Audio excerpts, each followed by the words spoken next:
everybody. Welcome back to the Noel Casler podcast, episode 115. We made it. It's a rainy Monday in the Hudson Valley. Coming to you on a joyful day, right? Little rain doesn't hurt anybody. I want to thank everybody who came out and had kind words from me at the Sexy Liberal Tour in Town Hall, New York City, last Saturday night. It was a lot of fun. It was great meeting you guys. I never really get to meet anybody. You know, I do this podcast, as I said, and it goes out there and you see some numbers on a screen, and some kind comments, which I always appreciate, but there's no comparison with like looking in somebody's eyes and smiling and getting to to meet them. So appreciate all you guys, appreciate all the support on the Substack. I wrote a couple of them last week, and they've done pretty well in terms of responses. So check that out if you're not following Noel's notes on Substack. And thanks for indulging me in the music again. Hooked up my keyboard. You're in trouble. Self-accompaniment.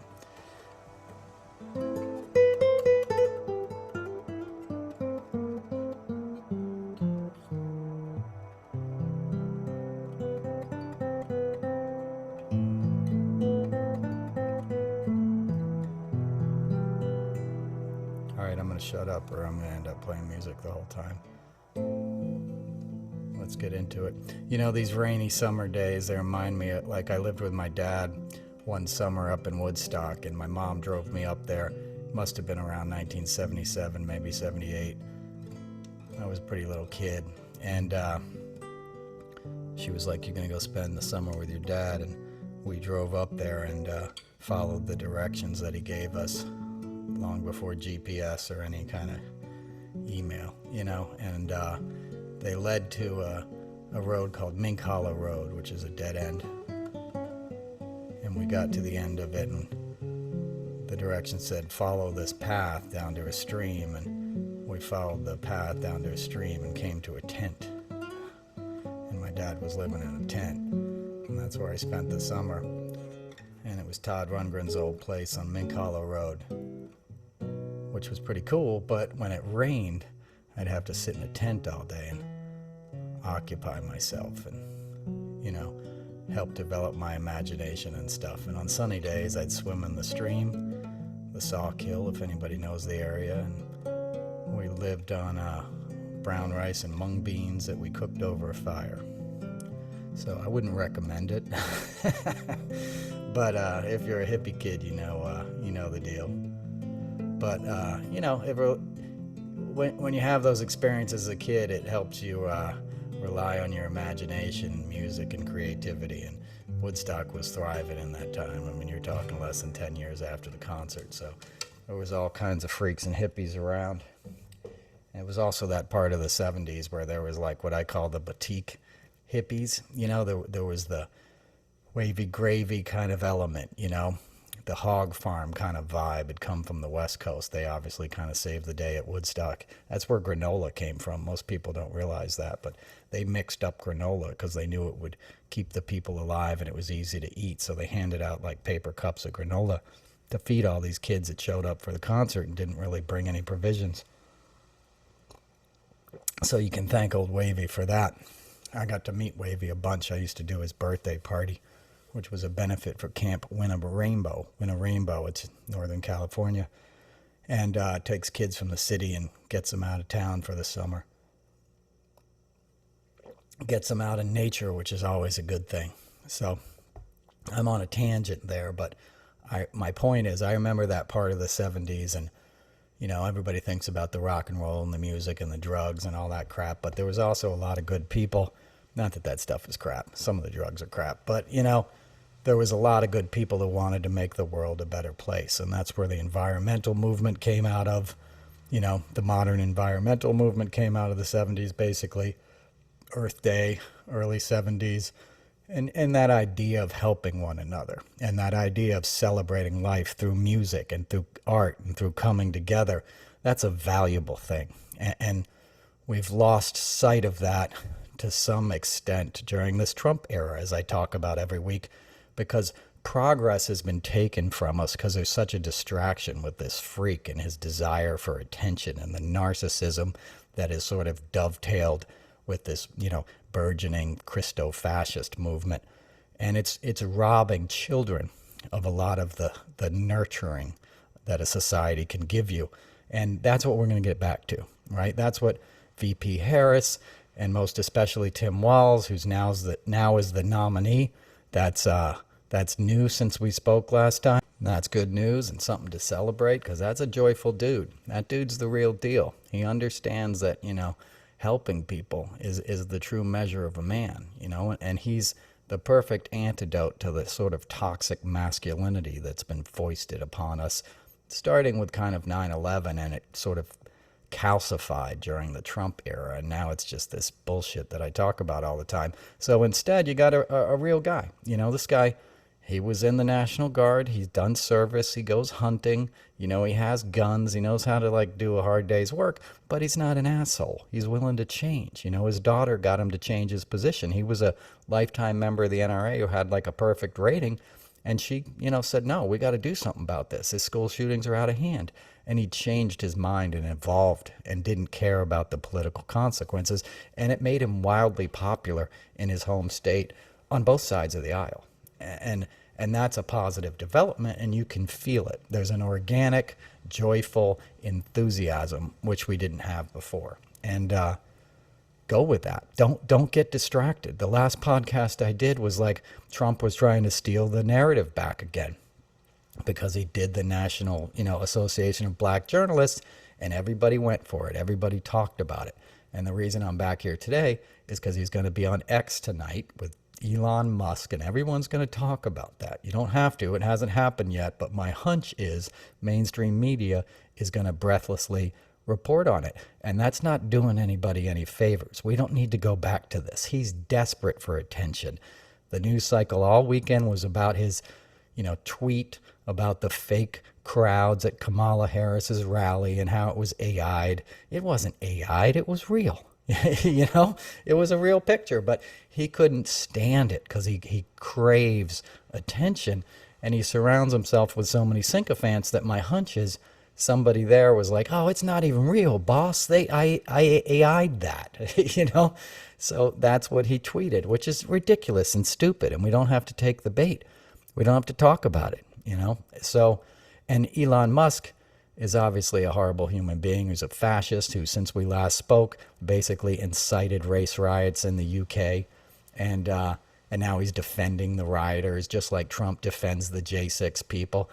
Enough with these men. These aren't even crafty villains. These are just dumb, boring, immature men who inherited wealth, who took other people's ideas and proclaimed themselves geniuses and leaders, and they're fucking morons, pardon my French, but just move on for it. Grab onto what we have now. Grab onto hope. Grab onto joy. Grab onto this ticket and be inspired by the organic, genuine enthusiasm that's taken place. I haven't seen anything like it. And I love President Biden, and I love the policies, and I support him, and I'm not a fan of the backroom wrangling that pushed him out, and I was very wary of the idea of a contested convention. Thankfully, we got a gift, and all that is behind us. We have a solid ticket that everybody can get behind, and you should, because he's going to try to, say it was stolen, and they got all these tricks up their sleeves, and I'll get into that in a little bit. But right now, make the noise so loud, so deafeningly, full of joy and laughter that they can't deny it. Because that's what he's trying to deny. And he's trying to pull back the narrative and get everybody to pay attention to it. And the media's going to do that, right? Because Trump pays the bills, right? Progress and positivity doesn't sell in the way that Trump and outrage sells. And the media knows that, right? That's why they covered his press conference last week. And I sort of went off on Twitter, which I plan on not using, by the way. So if you follow me there, look for me somewhere else, Substack or Threads or something, because I don't want to go back. And, he did that press conference, which wasn't a press conference. He sat up there for 90 minutes and lied. I think NPR collected all the lies, and there's 100, gazillion lies. I don't know the actual number, but a staggering amount that added up to he lied like twice a minute for 90 minutes or, however long he was up there. And the entire media covered it. MSNBC carried it live. They got throttled by Lawrence O'Donnell. Good on him. He said, this isn't journalism. They're falling for it. And you know why? Because the guys who own those networks are the same guys playing golf out in Atlantic, with the Trump guys, They had a big fundraiser in Bridgehampton last week, with Howard Lutnick held the fundraiser. If you don't know who Howard Lutnick is, he was the owner of Cantor Fitzgerald. They lost 700 employees on 9/11. He's a real kind of sketchy dude. He bought a townhouse right next to Jeffrey Epstein. His brother brokered that deal. He had a fundraiser in May of 2019 where he called in Steve Wynn and Giuliani and Trump himself and all these guys, these billionaires, and were like, pony up, right? Support Don's next campaign, or the shit that happened next door might come out, right? Because all these guys knew what they were doing in Jeffrey Epstein's house, okay? They had another fundraiser there in May. Now he has yet another fundraiser at his mansion out in Bridgehampton last weekend. The scum of the earth, a lot of these guys are. These guys know who Trump is, and they don't care. All these other builders in New York City, Richie LaFrac, all these guys, they've known who Trump is for decades, but they want tax cuts. They want to, maintain control. And I don't want to get in the weeds too much, but nothing adds up about anything these guys are involved in. Even 9/11 is there's a reason there was a lot of Saudi Arabians involved, and there could have been a message being sent to guys who were losing Saudi Arabian money, most specifically Howard Lutnick and Cantor Fitzgerald, if you know what I'm saying. And that kind of stuff, the stuff that happens in the shadows, the stuff that Bill Barr covers up and you don't find out about, right? Epstein dying in prison, Bill Barr taking care of the whole situation, wiping off his greasy little hands, nobody knowing what was in the safes in Epstein's townhouse. They didn't raid his island until after he was dead. None of that adds up. And who was in charge of that? Bill Barr. He was in charge of the FBI. He was the attorney general at the time. So there's a lot of unanswered things that they never want you to know. And that's why they're so desperate to get Trump back in power. And that's why these billionaires are ponying up for him. So be wary. There's a thing on Twitter today. Somebody took a picture, good for them, of a smaller jet that Trump used on Saturday because his main plane couldn't land in Billings. I don't know if you followed that, but his main plane couldn't land in Billings, Montana at his rally last week because he owed the airport money for fuel. So when the pilot said request permission to land, they were like, no, you land and, you better cut us a check. So he landed somewhere else and took a car. So he's using a smaller jet on Saturday. Someone took a picture of it, ran the tail number, and the serial number matched up to Jeffrey Epstein's private jet, right? It's the same fucking plane. So they took Epstein's plane after they offed him, and now it says Trump 2024 on it, right? The spoils of war, they confiscate stuff. And if you don't know how deep it went with Jeffrey Epstein, he collected compromise and he provided underage girls for billionaires. The Koch brothers lived down the street, East 71st Street. You go on the other side of Madison, that's 740 Park Avenue. The side door is on Madison. You could walk down the street, go into Epstein's clubhouse, because that's basically what it was, a clubhouse for billionaires who wanted to sleep with teenagers. Sleep is a nice word for sexual assault and rape, because that's what they did. That's what Donald Trump did. They did it to a friend of mine who ended up there. A friend of mine, by the way, I told this last week, or last time I was on here. She got groomed by Trump when she was 12, taking figure skating lessons at his ice rink. She called him her dirty uncle, and she made some bad choices after that kind of trauma and ended up in Epstein's house. And she said, Noel, you wouldn't believe what these men did to women and girls in that place. That's what they did. It was a clubhouse for sick perverts. And it's not just Trump who was in there, A lot of guys went there, including Elon Musk, right? That's why Elon Musk is hosting and promoting Donald Trump, because they want to rule the world and they want to hide their secrets. and it's disgusting, and he should be in jail for it. But he's a wealthy white man, and there's a lot of other wealthy white men that are behind this kind of stuff and perpetuating this insanity. No sober, sane businessman wants to hand the reins to Donald Trump. So somebody like Howard Lutnick is a bad actor. You know, he's supporting bad actors. That's what happens here. You know, they retain power. Prince Andrew, all these scumbags, you know, this international global criminal cartel. Half of London exists because they're laundering money for Vladimir Putin.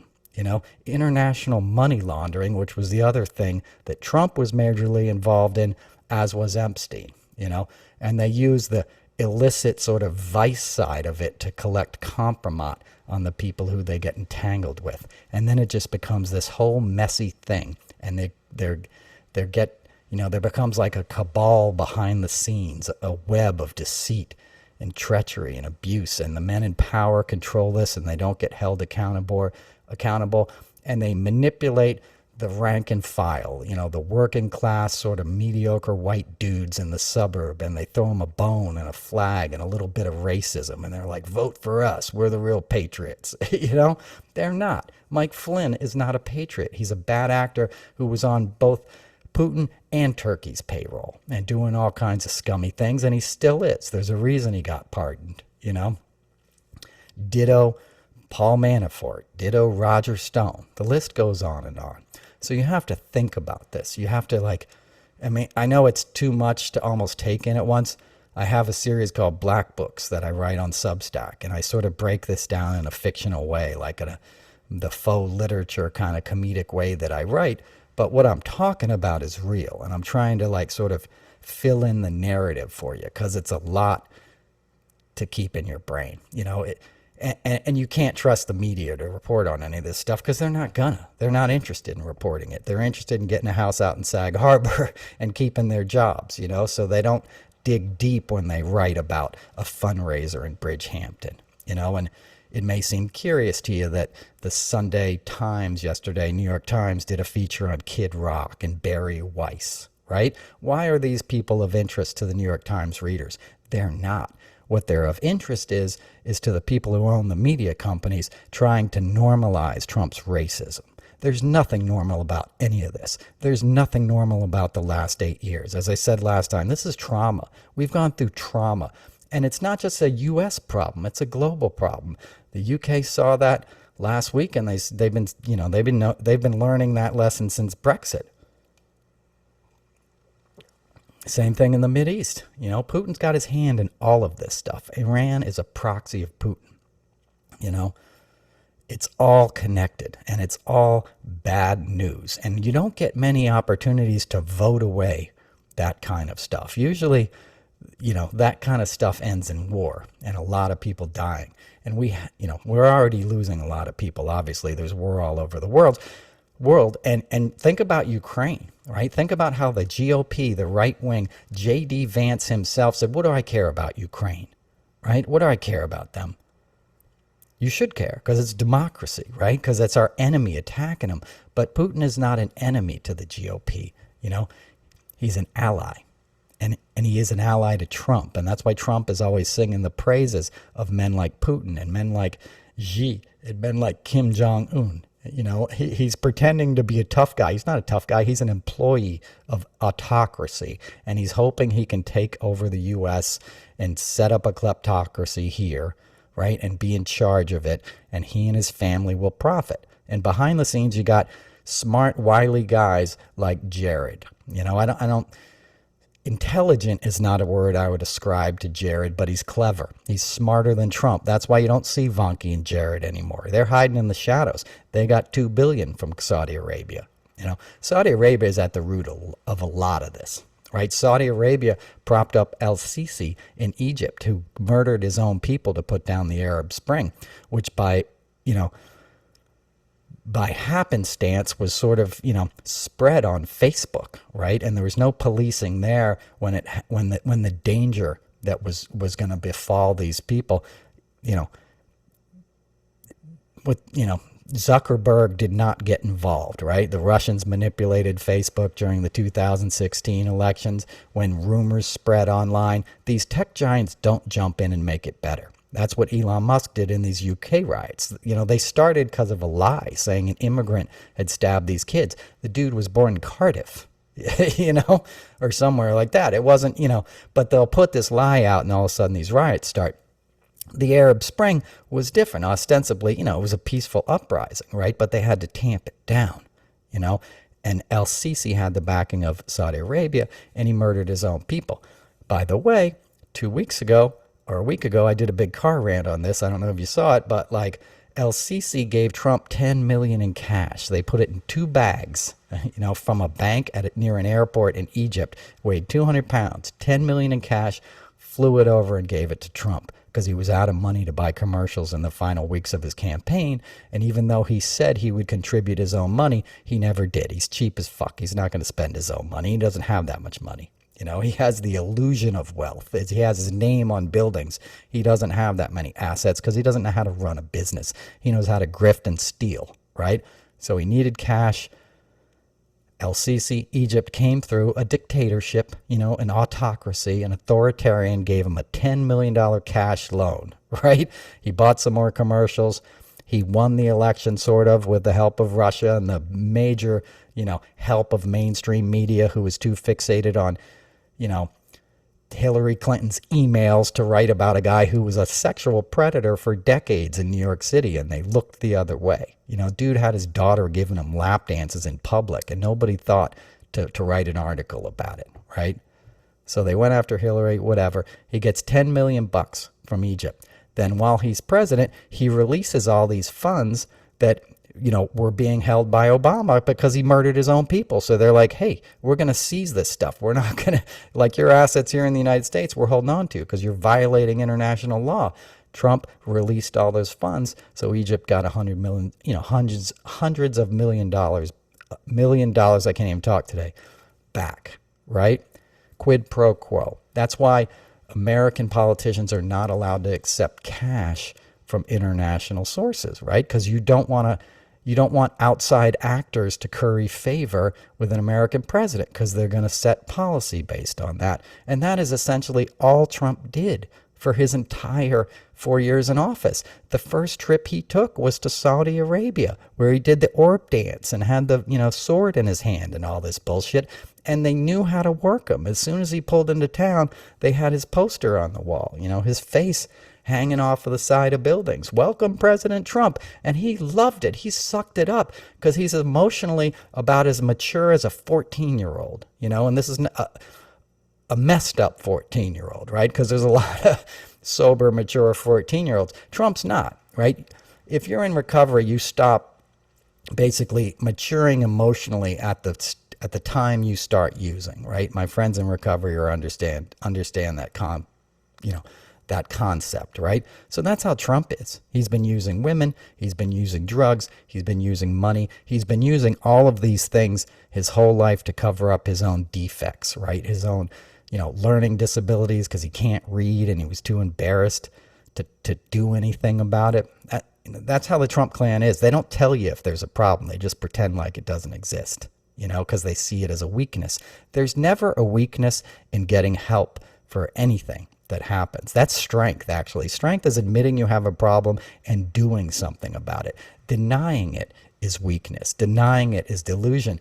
And Trump is, the poster child for that. So he's got the emotional maturity of a 14-year-old, which you're seeing now, what you've seen then, what you saw in the 1980s when he was calling up Page Six and telling them that, like Marla said, or in early 90s, he was the best sex I ever had. Like, how immature a human being are you to do stuff like that? That's who Trump is. That's what you don't want as a president. That's what we had the opposite in Biden, and that's why Trump and the Republicans attacked Biden so much, because he was such a decent, honorable man that he offended them. They don't know what righteousness looks like, and the sight of it makes them recoil inside, right? Biden stepped aside for the good of democracy to make a stronger ticket to beat him, and that offended them because they thought they were going to be able to beat him, and the media was going along with it, and the media was down on Biden, and Now you can sense the media trying to take the narrative back and give Trump oxygen again. You don't feed a fire, right? You smother it. And that's what you need to do with this stuff, because it is a fire, and it's preventing us from dealing with the actual problems in the world. Climate change. It's raining again. It rained for a week. We had a freaking hurricane practically here a couple days ago. None of that stuff has been talked about to the extent it should be during the Trump era. Now you got Tim Walz, who's a leader in the environment in Minnesota. You got VP Harris, who's going to continue the policies of the Biden administration, which, infrastructure bill, IRA, Inflation Reduction Act, all of these things had wonderful climate provisions in them, and we can do so much more. We have to do so much more, but we can't even really begin to fully have that conversation with the threat of fascism at our door, with the wolf at our door, so to speak. So that's another benefit, another reason to vote blue, to get back to business, to get back to caring for one another. The universal free lunch program that Walz put in while he was in Minnesota. That's a wonderful thing, right? Feeding children so they can learn, and giving it to everybody so some kids don't get picked on that your parents are poor because you got free lunch. I grew up in the era where all of that stuff happened, and it was fucking painful. It made it almost impossible to learn, and I saw my friends go hungry when Reagan came in and cut the free lunch program. He cut my neighborhood. We would go into school early, and you would get free breakfast. They'd bus us into a leafier, wealthier suburb, and you'd sit down and get some French toast breakfast. And my friends relied on it, and I saw it got taken away. I saw them go hungry in the morning. Heartbreaking stuff. Cruelty. Cruelty is behind a lot of the Republican policies because they want people poor and uneducated. They want sort of serfs that they can rule over, and then they want to divide the working class. They want to divide the people who have the least amount and get them to hate each other and fight against each other so they don't see who's really ripping them off.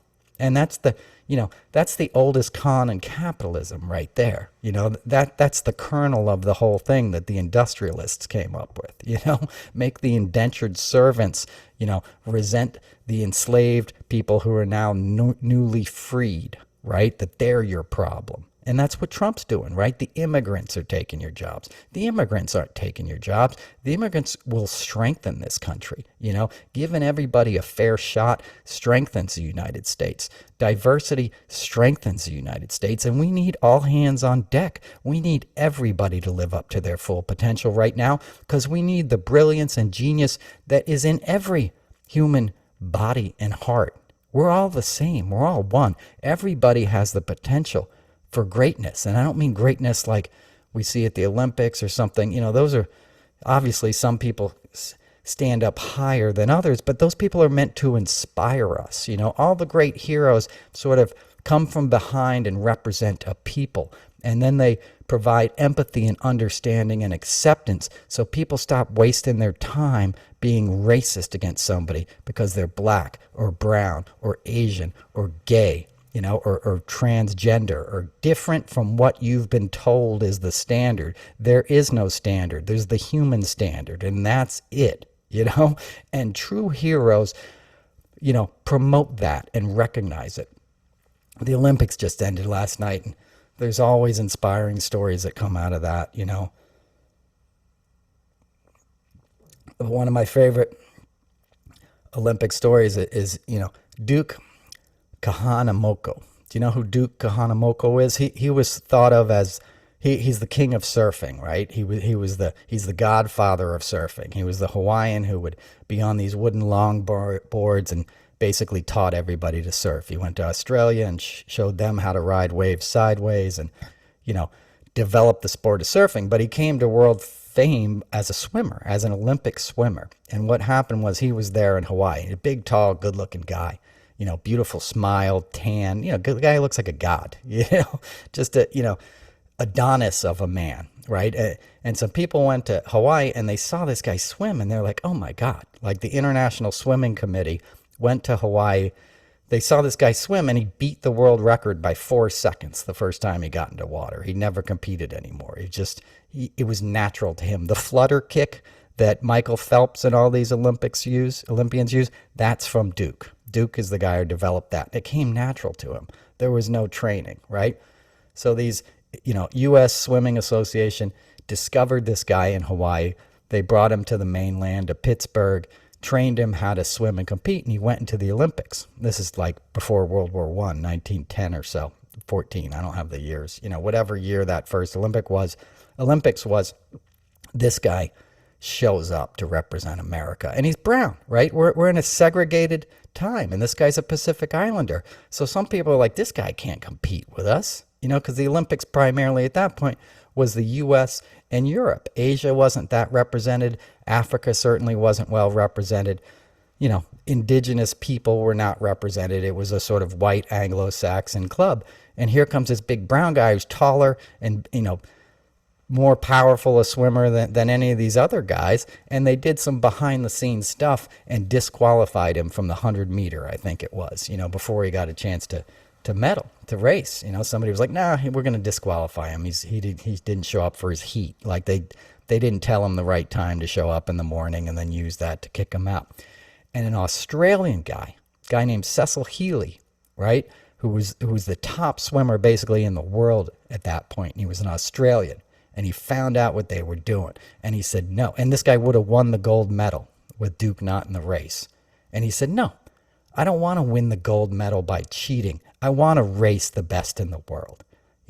Put him in the race. And he launched a complaint as an athlete, and it went through. And they put Duke in the race, and Duke kicked his ass, and won the gold medal. And this guy got a silver medal, and he did the right thing, and that made him a true champion, right? Because that's what a real champion does. He sees the good of all humanity and says, no, I don't want to cheat. I don't want to be, the gold medalist if it's not real. It's the antithesis of Trump and the GOP, right? That's what this guy does. And Duke becomes a hero around the whole world. And Duke and Cecil become friends. And Cecil's the one who invites Duke to Australia, which obviously has a long history of their own colonialism and racism and indigenous people. You know that story. There's some Australians who listen to this show, right? And Cecil brings him there knowing it'll help his own people to see this guy, who is a Pacific Islander, who is a sort of indigenous in terms of, the Anglo population there. And he teaches them all to surf and wows the country. Freshwater Beach, it happened. And half the country shows up to see this guy surf. And they thought he was going to come in straight on a wave like they had been doing. They would surf the whitewater because there was minor surfing, but not modern surfing, right? There was getting in the whitewater and just going straight in. This guy doesn't have a board. He carves a board out of a tree, right, in the age-old way that they did in Hawaii, where they become sort of one with the board and the tree, and they shape the board out of the grain of the tree. It's a spiritual thing. They're becoming one with the water, one with nature, one with the tree. They're grounded in this. It's a spiritual practice as much as it's a sport, right? The guy builds a thing, builds a board, gets in the water, and they, surfs the green part of the wave, surfs the water, not the foam, not the breaking part, and goes sideways and is catching barrels and standing on his head. He was a showman. He's walking up and down the board. He grabs a woman there on the beach and puts her on his shoulders and surfs with her on his shoulders. Miraculous, mind-blowing, awe-inspiring stuff that people cheer for. And it launches not only the modern surfing industry, it moves humanity forward, right? And it's not just the great Duke, Kahanamoku who does this. It's this Cecil guy, this Healy guy, this Australian who could have gone with the way it was supposed to be, the sort of white superior attitude and won his gold medal and gone home a champion. And instead he went beyond that. He expanded us all. And that guy, by the way, had to go fight in World War I, and he died in World War I. He was a lieutenant, and he launched a battle where they swam across the river, to go the Somme River to attack the Germans, right? And he had an elite, troop of swimmers that fought in World War I. Somebody needs to make a movie about that. That's an amazing story. But that's how history has moved forward. My point is, the greatest champions and the greatest, artists and stuff, Louis Armstrong, they're people that faced this diversity of the way things were, and they had a gift, and they expressed that gift through love despite the circumstances, right? Louis Armstrong was going around this country making some of the, inventing jazz, essentially, this modern only jazz came out of America. You could make an argument it's the only pure American, musical idiom. Everything else you can sort of trace back to Europe in a way. Jazz is different. It came out of the gumbo in New Orleans. You had African rhythms. In essence, you had sort of chord progressions that were European and stuff in a traditional song cycle. But what it did when it was blown through the lips of Louis Armstrong was something nobody had ever heard. And it's a beautiful thing that, we've exported all around the world. This guy's going around the world doing this, lighting the world on fire with music and having to walk through the back door of a nightclub to play the music. And he was not alone in that. All of his, compatriots were treated the same way. You're treating Duke Ellington that way. These geniuses that are on par with all the great, Western composers in the canon, right? So it's somebody who faces adversity and knows that he's tapped into something so great in his own soul that he has to share it with the world. That's how the world changes. People who have a light and a fire inside them and they go out and do it. And you can never do that alone. That's my point about Cecil Healy. There's all these people, if you look closely at history, that show up and say, no, that ain't right. Let's change this. Let's work together. Black and white, let's work together. Because we're all a human family, and we're all here for a limited amount of time to learn and love each other. And that's what the bad actors don't want. They want to divide you. They want to, they want Democrats to hate Republicans and Republicans to hate Democrats, and liberals are bad, that's all BS. That's all bullshit, So you have to learn, you're always meeting yourself, right? And the more you can tap into those frequencies of love and kindness, the better off you are, right?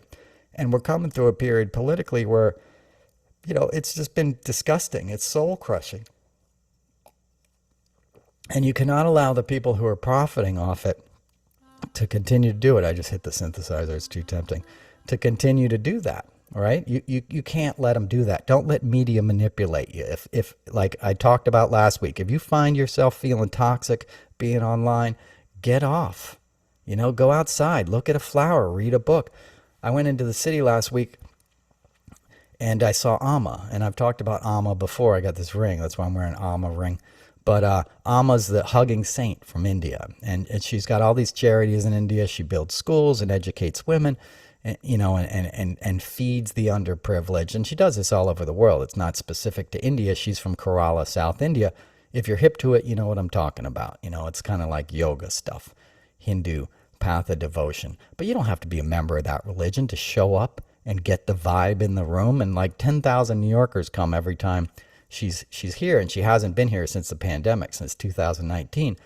So I hadn't seen her in years. And I get in the room, and instantly I can feel the vibe. And my plan was just I was going to go in for a few hours and meditate.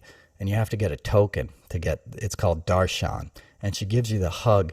And it feels like, 1,000 grandmothers are giving you a hug. And she whispers in your ear and says something. It's a mantra, and I don't know what it is, but you can feel it on a soul level if you're hip to that sort of thing, right? So I was there. I was just going to meditate.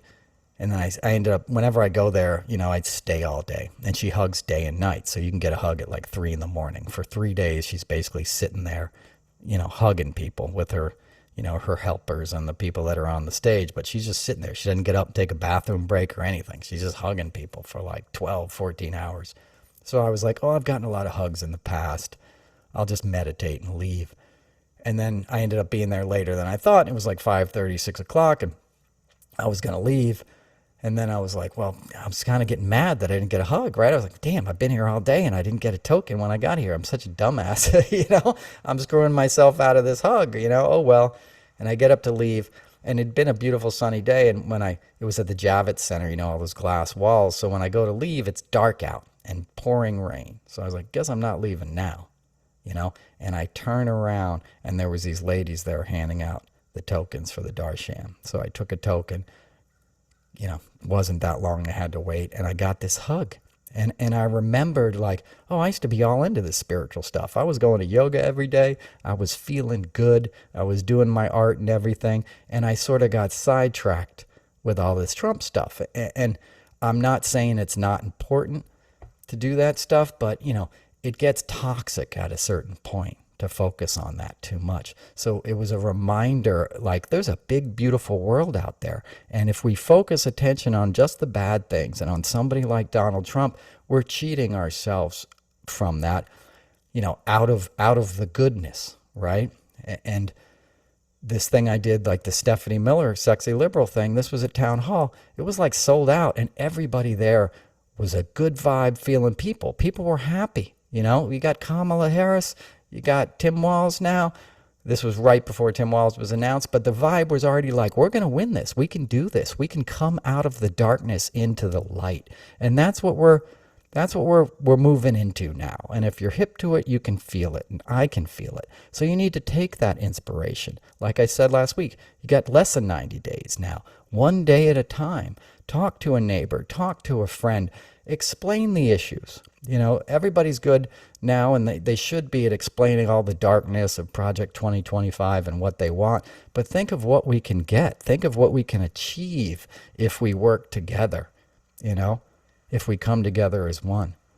That's what we need to do. That was my point in the Duke story, the surfing story. Is like, there's more of that ahead of us, right? There's people we haven't seen who are going to show us a new way, right? And a lot of those people aren't what you would traditionally think of as the white Americans that the Republicans are constantly saying are under attack and the immigrants are a threat to. No, they're not. I guarantee you there's some kid out there that we haven't met yet that's coming from another country that's going to come to this land and write a book that's going to change things or discover something in medicine or science, and we need that. We need all of the gifts that humanity can offer to change the direction we're in, because this is caused by industry. The oil and gas industry is heating up the planet, and nobody wants to do anything about it. That's a generalization. A lot of people are working overtime, and the client scientists are ripping their hair out because nobody's listening. And what is the press talking about? Donald Trump, because it gets eyeballs and clicks. And what are the PACs talking about a lot of the time? Donald Trump, because it makes you money. You're not going to make money on a planet that's toasted, right? And some people are willing to keep burning it up to keep their profit streams coming in, and that's wrong. And you've battled that kind of stuff all throughout history, right? But the Napoleonic Wars or something are a lot different than what we're facing now, because now the mechanization of this stuff is planet destroying. Before you'd have people destroyed, and you'd have empires because they'd go and attack a people and steal their resources. But the resources were emeralds, in the case, like, or something, some kind of natural resource. They'd take over part of Central America because they want to, they want all the bananas or something, right? As I talked about Banana Republic, you can have myriad examples of that. South Africa, diamond mines, There's all kinds of example of empires and colonialism robbing natural resources, right? But all those other cases, they mess up the country and they dig mines, but they don't destroy the planet. The problem now is that oil and gas, it's over. Like, that party is done, and we have to wake up to that. And we can't let the bad guys who are behind that, and the nation states that are behind that, the Saudi Arabia, the Putins, we can't let them continue to destroy this planet, and we can't let them manipulate the venal politicians in our country who are willing to do that so they can enrich themselves and their families. And that's what Trump is. That's what J.D. Vance is. This sycophant guy who doesn't have any real morality. I told you I watched a show of him the night that Biden stepped down. It was on I don't even want to talk about this fucking idiot, but it was on like C-SPAN, and it was a book tour from 2017, I believe, when his book came out. And he was just like a different person. He wasn't like a cool liberal, but he was like not the same venom spitting guy you see now. He was somebody who was sort of bemused that he had a bestseller because he had no interest in writing and no interest in writing another book. He didn't have a message or any kind of particular insight. He just sort of scammed his way and bullshitted his way through a book because a Yale professor said you should write about this kind of stuff. And, the liberal media went salivated over it. Oh, here's insight into Appalachia. The guy was from Dayton or something. You know what I mean? He wasn't living in some holler, whatever you call it. He wasn't up in the woods. People who actually grow up that way turn into wonderful people, many of them. Dolly Parton is from poverty, and Dolly Parton gives money away to help people. I've met Dolly Parton. She's the real deal. Most of the people that have suffered and gained, some level of notoriety or wealth in life, the good ones give back because they understand how lucky they are and how so many people just like them will never get the opportunity to be lucky.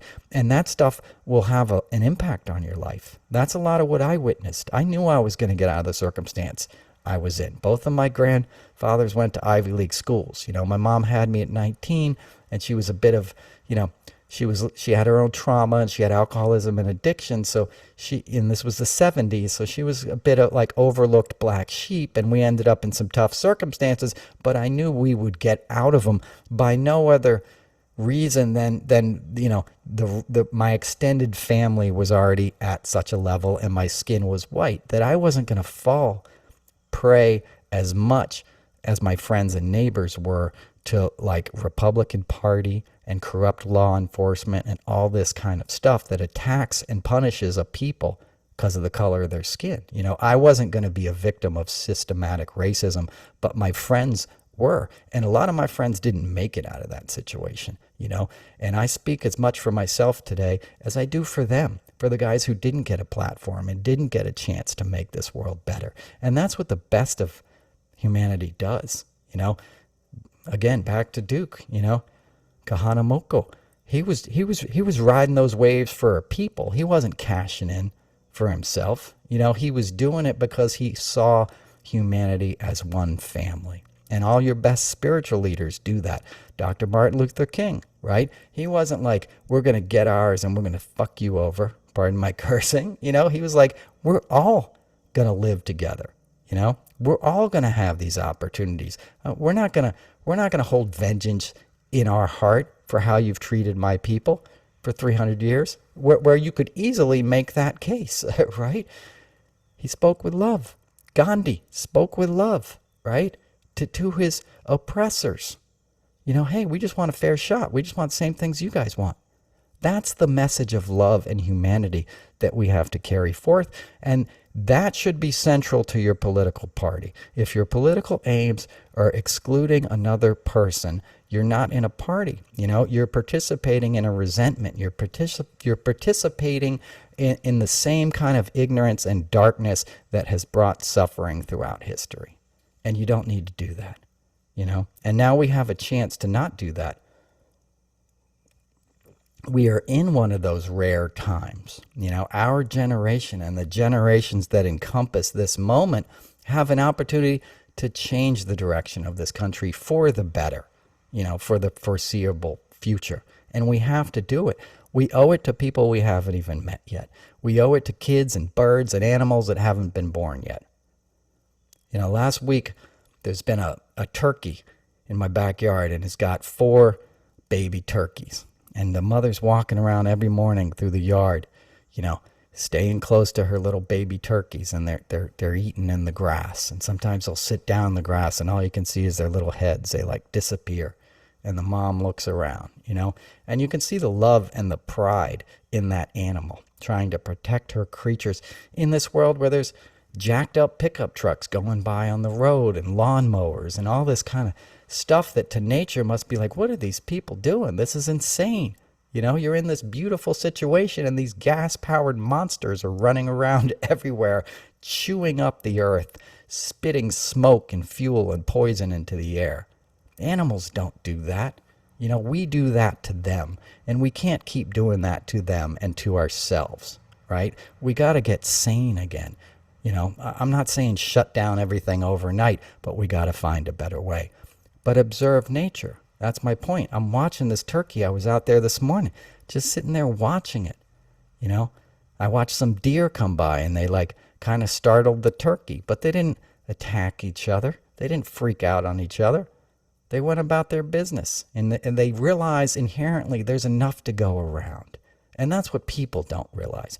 People don't realize there's enough to go around. They see other people as a threat. They're going to come and take mine. That's a lie. Anybody who tells you that is a lie.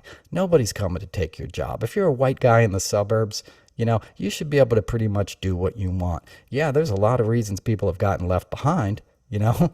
There's a rust belt, and it exists because of deregulation on Wall Street and Ronald Reagan letting everybody go offshore and attacking unions for decades. Unions are why you have an 8-hour workday and a 5-day work week.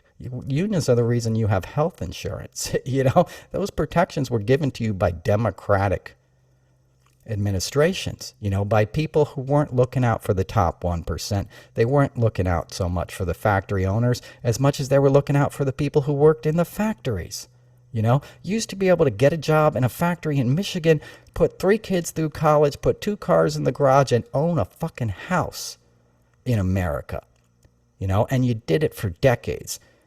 A lot of that was based on fossil fuels, you know, so that could change, but you're still going to have to manufacture and make things. And if you give people an honest wage and an opportunity up out of that, you lift, all boats rise with that. Right? And that was the economic model that made this country great. You know, that was a lot of what happened post-World War II. Right? And then Reagan came along and they're like, why are we spending all this money on the workers? You know, he taxed unemployment benefits. You know, you never did that before. You know, they cut everything they could. They cut spending. They cut social services. All the spending that helps people, Social Security, all that stuff is under threat again. You know, and a moron figurehead who just wants to enrich himself is going to be the guy enacting it if you let him. You know, so you have to understand the people that are still supporting him are brainwashed. They're being fed this poison and this fear, right, that somebody else is coming to take their job. It's not true. And you don't even want those jobs, you know. So And they don't really, they want those jobs now so they can get a leg up, you know, and send their kids to school, and their kids can be doctors and lawyers and all these other things. And that's what you want. You know, I don't mean to keep beating a dead horse, but that's the reality, you know, and I see these people. I live amongst them. We all do. You know, they're militarized. They're weaponized on hate. And they're getting played by like the worst con man ever. Like Trump, none of it makes sense. The shooting, his assassination doesn't make sense. He's got a book coming out next month where the picture is on the cover. Like, I'm not buying any of that shit. Like, I know somebody died, but Trump wouldn't care about sacrificing somebody in his audience. That's why he kissed the helmet and all this crap, you know? And I guarantee you they got a bunch of other stuff up their sleeves. Mike Flynn is definitely heading this up. If you haven't read my piece on Substack, I stayed at a hotel in the spring in Florida, and there was like military dudes training there. They were leaving every day and doing something and then coming back at night. And they were there for like a week, and they were well funded. So there'll be all kinds of chaos, as I've said before, on election night. And Georgia, he's got these people on the voting board, on the elections board that are going to not certify the votes, that are going to throw out the votes. They're going to try all kinds of tricks. What is incumbent upon us to do is to show up in numbers so large that it's obvious that Harris Walz won, that there's no question that we won, because he's going to cry and he's going to have his tantrum and the idiots are going to go along with it. And you have to make sure, no chance, pal. You tried that last time. It ain't working this time,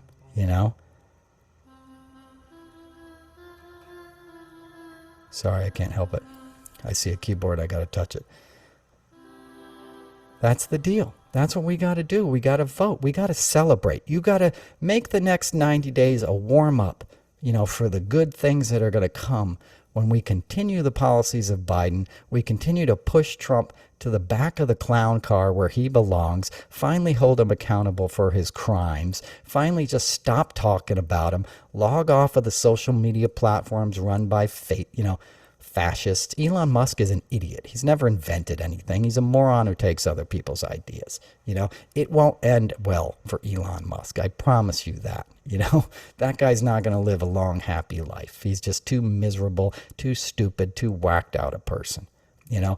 My friends and brothers in the UK, stand up against that racism. That's not, who you are. I mean, I know you guys invented that shit in a way, right? Colonialism. But come on, we're moving past that, man. We don't need that. We don't need that anywhere. And it's incumbent upon us in our private lives. When you hear someone saying something racist, something homophobic, something misogynistic, call them on it. Don't just laugh it off. Call them on it. Say, why do you feel that way, man? What are you doing? That's not who we are. Don't let the next generation do that.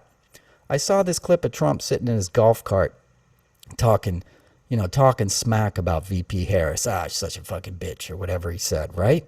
He's got his kid sitting next to him, who's just sitting there, not saying a word. He doesn't talk much.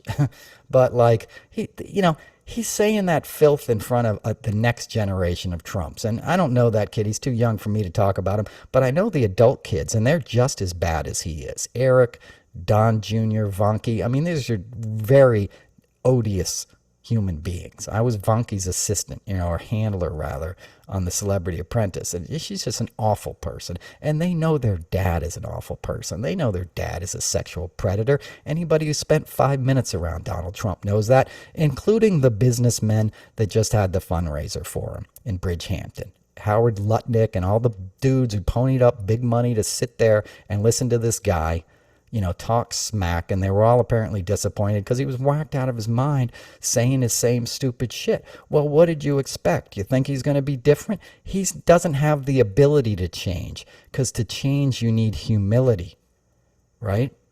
He doesn't have humility. He doesn't have self-awareness. He lives in resentment. He snorts Adderall all day. He's calling John Tester fat, and he himself wears a girdle. I've seen him in it. He wears a diaper because he's incontinent, because all he eats is fucking fast food, and he snorts Adderall all day. So his guts are just a mess, and he rages out.